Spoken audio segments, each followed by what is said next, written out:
করি। এবারে দুটো না 3টে লাশ পড়বে বেশি কিছু জানতে চাইলে। এই দাঁড়াও, আলোটা লাগিয়ে যাও, বাই চান্স মাসিমা এলে। দাঁড়াও, এই যে আমি কই এখানে। তোমায় দেখতে পাচ্ছি না কেন? সিঁড়িতেই শুয়ে পড়লে নাকি গো? একদম উঠবি না, কথা চোখ। তালাটা লাগাতে হবে না? তালাটা লাগা, তাড়াতাড়ি তালাটা লাগা, বন্ধ করো। এসলা তুই বুঝতে লাগছে নাকি?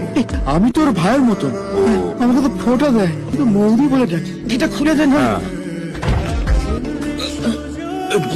বলতে পারি আর কোনো ব্যাগপত্র নেই, শুধু বেরি। ভাই জানিসই তো আমার দিদির বেড ছাড়া আর কি আছে বল। চল চাই। মৌ যাবে না, পালাচ্ছে তো মৌ। আরে যাবি তো পরের ট্রিপে, ট্যাক্সি চালাচ্ছে ঠিক বুঝিস না। কোন দিকে যাবো, মানে মৌয়ের বাপের বাড়িটা কোন দিকে? 420 পুকুর পার রোড। 420